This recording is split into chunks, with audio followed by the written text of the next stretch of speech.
Welcome back to my channel ಮಗ Coding Sutras. So ಇವತ್ತು ಒಂದು ಸಿಂಪಲ್ ಲಿಂಕ್ ಫಂಕ್ಷನ್ಸ್ ಬಗ್ಗೆ ತಿಳ್ಕೊತಾ ಇದ್ದೀವಿ. ಏನಪ್ಪ ಅಂದರೆ ಕಂಟೈನ್ಸ್ ಈ ಥರ ಡಿಫ್ರೆಂಟಾಗಿ ವರ್ಕ್ ಆಗೋದು. ಸೊ ಅದು ತೋರಿಸ್ತೀನಿ ನಾನು ಹೇಳೋ ಬದಲು.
ಲಾಂಚ್ ಮಾಡಿದೆ ಸ್ವಲ್ಪ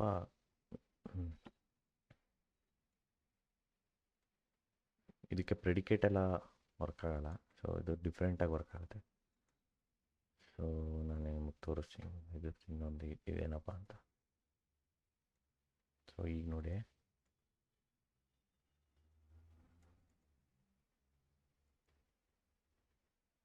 ಅದಾಯ್ತಾ?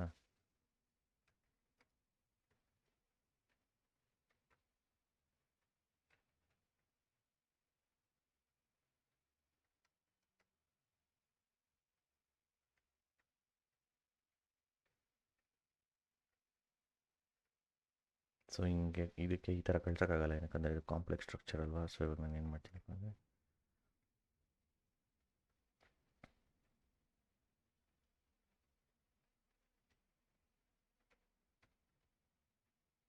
ಐಟಮ್ ವಿತ್ ID 4 ಇದೆಯಾ ಅಂತ ಚೆಕ್ ಮಾಡ್ತಾಯಿದ್ದೀನಿ. ನೋಡಿ ಇದೆ, ಚೆಕ್ ಮಾಡೋಣ. ಕನ್ಸೋಲ್ ಮಾಡಿಬಿಟ್ಟು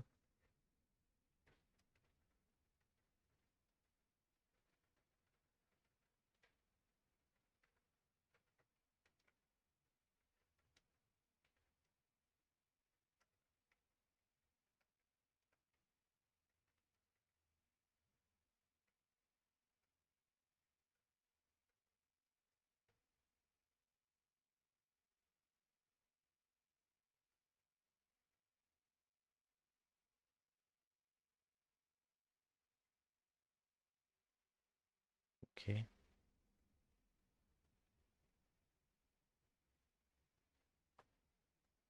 ನೀವು ಅನ್ಕೋತಾ ನೋಡಿ, ಇಲ್ಲಿ ID 4 ಇದೆ, ಅದು ಏನಕ್ಕೆ ಬರ್ತಾಯಿಲ್ಲ? ಸೊ ಏನಕ್ಕಪ್ಪ ಅಂದರೆ, ಸೊ ಇದೊಂದು ಹೊಸ object. So by default contains ಏನು ಮಾಡತ್ತಪ್ಪ ಅಂದರೆ, ಅದು ಬೈ ರೆಫರೆನ್ಸ್ ಚೆಕ್. ಯೂಶ್ವಲಿ ಆಬ್ಜೆಕ್ಟ್ಸ್ನ ರೆಫರೆನ್ಸ್ ಚೆಕ್ಕಲ್ಲಿ ಇಂಪ್ಲಿಮೆಂಟ್ ಮಾಡುತ್ತೆ. ಏನಕ್ಕಂದರೆ ಈಚ್ ಆಬ್ಜೆಕ್ಟ್ ಅಲ್ವಾ, ಈಚ್ ಆಬ್ಜೆಕ್ಟ್, ಎಲ್ಲ ಆಬ್ಜೆಕ್ಟು ಸಿಸ್ಟಮ್ ಡಾಟ್ ಆಬ್ಜೆಕ್ಟ್ ಇದರಿಂದ ಸಿಸ್ಟಮ್ ಡಾಟ್ ಆಬ್ಜೆಕ್ಟಿಂದ ಇನ್ಹೆರಿಟ್ ಮಾಡ್ತಾ ಇರುತ್ತೆ. ಸೊ ಅದರದ್ದು ಡಿಫಾಲ್ಟ್ ಈಕ್ವಲ್ಸ್ ಮೆಥಡು ಅದು ರೆಫರೆನ್ಸ್ ಚೆಕ್, ಡಿಫಾಲ್ಟ್ ಕಂಪ್ಯಾರಿಸನ್ನು. ಸೊ ಅದನ್ನು ನಾವು ಚೇಂಜ್ ಮಾಡಬೇಕು. ಅದನ್ನು ಯಾವ ಥರಪ್ಪ ಮಾಡೋದು ಅಂದರೆ, ನೋಡಿ ತೋರಿಸ್ತೀನಿ.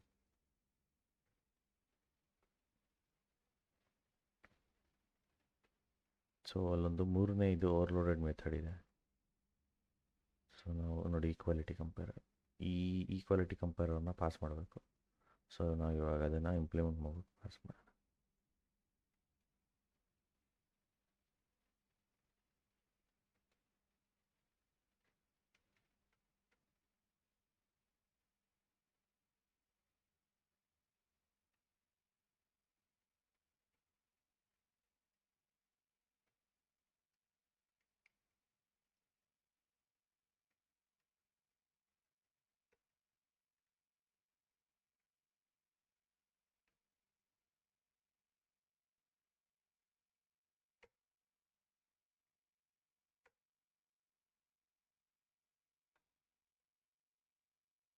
ಇದು ಏನು ಅಂತ ನಾನು ಈಗಲೇ ಎಕ್ಸ್ಪ್ಲೈನ್ ಮಾಡಲ್ಲ. ಇದು ತುಂಬ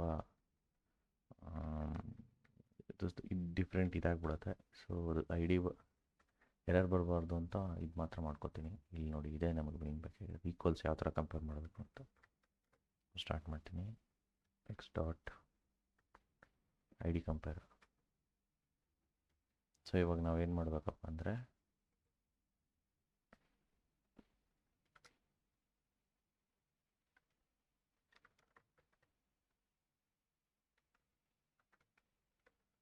ಈ ಥರ ಪಾಸ್ ಮಾಡಬೇಕು ಅದಕ್ಕೆ. ಈಗ ನೋಡಿ ಸೇಮ್ ಏನಾಗುತ್ತೆ ಅಂತ